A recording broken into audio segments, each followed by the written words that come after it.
നമസ്കാരം. Sreenarayana Guru open university first semester MA history ക്ലാസ്സുകളിലേക്ക് സ്വാഗതം.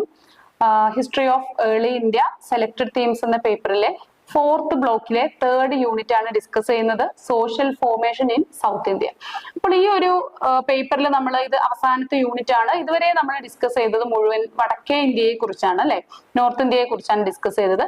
സോ ആ ഒരു കാലഘട്ടത്തിൽ സൗത്ത് ഇന്ത്യയിൽ ഉണ്ടായിട്ടുള്ള ഡെവലപ്മെന്റ്സ് ആണ്. ഏർലി ഇന്ത്യ സൗത്ത് ഇന്ത്യയിൽ എന്ത് സംഭവിച്ചു എന്നതാണ് നമ്മൾ ഇവിടെ നോക്കുന്നത്. അപ്പൊ ഒരു മെഗാലിത്തിക് കൾച്ചർ, അയണേജ് കൾച്ചർ ഒക്കെ ഈ സൗത്ത് ഇന്ത്യയിൽ എങ്ങനെയാണ് ഇൻഫ്ലുവൻസ് ചെയ്തിട്ടുള്ളത് എന്നാണ് നമ്മൾ ഇവിടെ നോക്കുന്നത്. ഓക്കെ, തീർച്ചയായിട്ടും തെക്കേ ഇന്ത്യയിലെ ഒരു മെഗാലിത്തിക് സംസ്കാരം, ഇരുമ്പ് യുഗം, ഈ ഒരു കാര്യങ്ങളാണ് നമ്മൾ ഇവിടെ ഡിസ്കസ് ചെയ്യുന്നത്.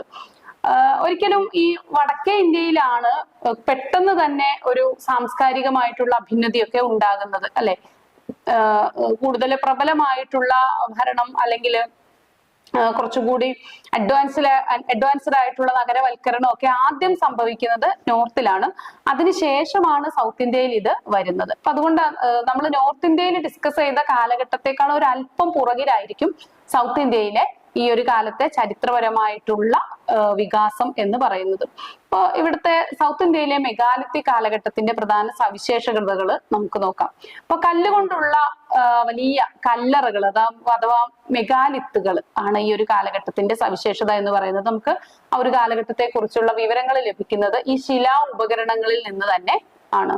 അന്ന് പ്രധാനപ്പെട്ട ജീവിത ഉപാധി എന്ന് പറയുന്നത് അവർ വേട്ടയാടിയും മറ്റുമൊക്കെ ജീവിച്ചിരുന്ന ആളുകളിൽ നിന്ന് ഒരുപാട് മുന്നോട്ട് വന്നു. മറിച്ച് എന്തായി, അവർ കൃഷി ചെയ്യാൻ തുടങ്ങി, ആടുമാടുകളെയൊക്കെ ഇണക്കി വളർത്താനൊക്കെ തുടങ്ങിയതിന്റെ തെളിവുകൾ നമുക്ക് ലഭിച്ചിട്ടുണ്ട്. അതുപോലെ അവർ ചെറിയ ചെറിയ കുടിലുകൾ കെട്ടി വാസസ്ഥലങ്ങളൊക്കെ സ്വന്തമായിട്ട് നിർമ്മിച്ച് തന്നെ താമസിക്കുന്ന തരത്തിലേക്ക് വളർന്നിരുന്നു. ഗുഹകളിൽ നിന്നൊരല്പം വിട്ടു എങ്കിലും ഗുഹാവാസവും ഉണ്ടായിരുന്ന ഒരു കാലഘട്ടമായിരുന്നു. ഇനി ഈ സമയത്ത് ഇവർ പലതരത്തിലുള്ള കല്ലറകള് അല്ലെങ്കിൽ ശവമടക്കവുമായിട്ട് ബന്ധപ്പെട്ട ഒരു സംസ്കാരമാണ് നമ്മൾ ഏറ്റവും കൂടുതൽ തെളിവുകൾ നമുക്ക് ശവമടക്ക് രീതികളുമായി ബന്ധപ്പെട്ടിട്ടാണ് ലഭിക്കുന്നത്. അപ്പോൾ അന്നുണ്ടായിരുന്ന പ്രധാനപ്പെട്ട കല്ലറകളുടെ തരം നമുക്കൊന്ന് പരിശോധിക്കാം. ഫസ്റ്റ് വൺ ഡോൾമെൻസ് ആണ്. ഡോൾമെൻ എന്ന് പറയുന്നത് 4 കല്ലുകൊണ്ട് മൂടിയിട്ടുള്ള ഒരു അറയാണ് ഡോൾമെൻ എന്ന് പറയുന്നത്. 4 കല്ലുകൾ ഇങ്ങനെ ചരിച്ചു വെച്ചിരിക്കുന്ന ഒരു അറയാണ് ഡോൾമെൻ. മറ്റൊന്നാണ് സാർക്കോഫാഗസ് എന്ന് പറയുന്നത്. സാർക്കോഫാഗസ് എന്ന് പറയുന്നത് ഒരു മൃഗരൂപത്തിലുള്ള ഒരു ശവപ്പെട്ടി എന്ന് വെച്ചാൽ 4 കാലൊക്കെ ഉണ്ടായിരിക്കും. അതില് ഒരു ബാത്ത് ടബിനെ അനുസ്മരിപ്പിക്കുന്ന തരത്തിലുള്ള ഒരു ശവമഞ്ചമാണ്. മറ്റൊന്നാണ് കുടക്കല്ല്, അംബ്രല സ്റ്റോൺ എന്ന് പറയുന്നത്. അതൊരു കുട പോലെ നിൽക്കുന്ന ഒരു സ്ട്രക്ചറാണ്.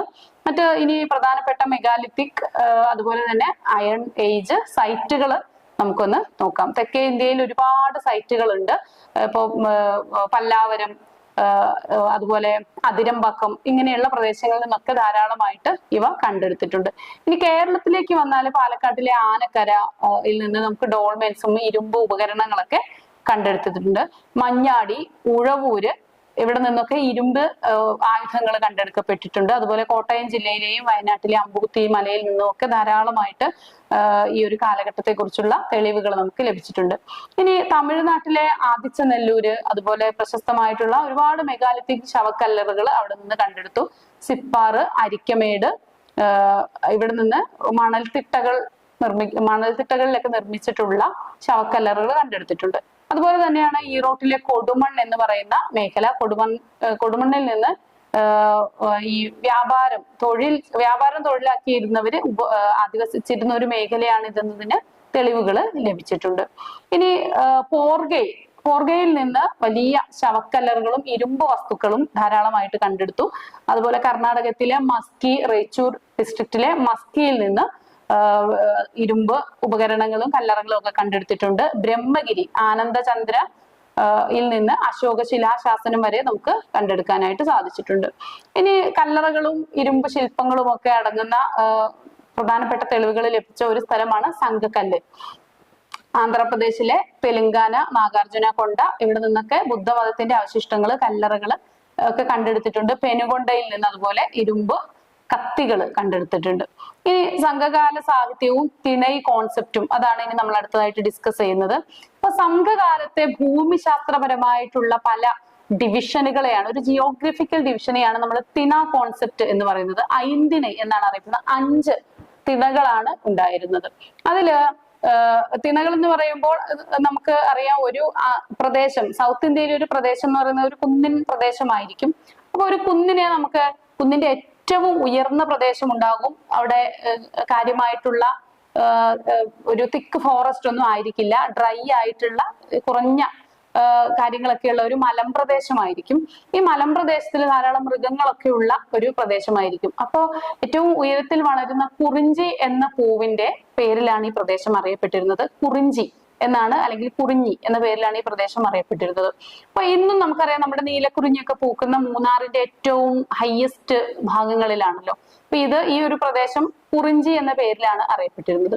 അപ്പൊ കുറിഞ്ചി തീർച്ചയായിട്ടും തമിഴില് മല എന്നൊരർത്ഥം കൂടി കുറിഞ്ചി എന്ന വാക്കിന് ഉണ്ടെന്നാണ് പറയപ്പെടുന്നത്. മുരുകനാണ് ഈ പ്രദേശത്തിന്റെ ദേവൻ. ഇനിയും സംഘകാലഘട്ടത്തില് ഈ ഒരു പ്രദേശത്തുള്ള ആളുകള് വേട്ടയാടിയും ഒക്കെയാണ് ഉപജീവനം നടത്തിയിരുന്നത്. അതുപോലെ തേൻ, വനവിഭവങ്ങളൊക്കെ ശേഖരിച്ചിട്ടാണ് ഉപജീവനം നടത്തിയിരുന്നത്. കാടർ, ഇരുളർ തുടങ്ങിയ വിഭാഗത്തിൽപ്പെട്ട ആളുകളാണ് അവിടെ അധിവസിച്ചിരുന്നത്. അപ്പൊ തീരെ ജലം കിട്ടാത്ത ഒക്കെ ഒരു മേഖലയായിരുന്നു ഇത്. ഇനി അതിന് തൊട്ട് താഴെയുള്ള പ്രദേശമാണ് പാലൈ എന്നറിയപ്പെടുന്നത്. പാലൈയാണ് മുല്ലയേക്കാളും ജലലഭ്യത കുറഞ്ഞ ഏറ്റവും ഊഷരമായിട്ടുള്ള പ്രദേശമായിരുന്നു പാലൈ. കുരുട്ടുപാല, കൊടിപ്പാല, ഉലക്കപ്പാല, ഏഴിലംപാല തുടങ്ങിയ പാലവൃക്ഷങ്ങള് ഉള്ള ഒരു പ്രദേശമായിട്ടാണ് ഇവിടം അറിയപ്പെടുന്നത്. വന്യമൃഗങ്ങളും ഒക്കെ ഉണ്ടായിരുന്ന ഒരു പ്രദേശം തന്നെയാണ്. അപ്പൊ ഈ പ്രദേശത്തെ മരുഭൂമി എന്നൊരു രീതിയിലാണ് അറിയപ്പെടുക. അപ്പൊ അവർക്ക് അവിടെ കൃഷി ചെയ്യാനോ മറ്റു കാര്യങ്ങൾക്കൊന്നും സംവിധാനമില്ല. അതുകൊണ്ട് തന്നെ അവര് മറ്റു തിണകളിലുള്ളവരെ കൊള്ളയടിച്ച് ജീവിച്ചു. അതുകൊണ്ട് തന്നെ അവര് കള്ളർ, കളവർ, കൊള്ളവർ എന്നൊക്കെ ഉള്ള പേരിലാണ് അവര് അറിയപ്പെട്ടത്. തുടങ്ങിയ വിഭാഗങ്ങളാണ് അവിടെ അധിവസിച്ചത്. കൊറ്റവൈ ആയിരുന്നു അവരുടെ ദേവത. കൊറ്റവൈ എന്ന് പറയുമ്പോൾ സംഘകാലത്തെ ഒരു യുദ്ധ ദേവതയാണ് കൊറ്റവൈ. ഇനി പുലിപ്പല്ലും ആനപ്പല്ലും ഒക്കെ അവര് ക്രയവിക്രയം നടത്തി ആ രീതിയിലുള്ള ചെറിയ കച്ചവടവും അവർ നടത്തിയതിന് തെളിവുകളുണ്ട്. ഇനി തൊട്ട് താഴെയുള്ള പ്രദേശമാണ് മുല്ലൈ. മുല്ലൈ എന്ന് പറയുന്നത് ഗ്രാസി ലാൻഡ് ആണ്.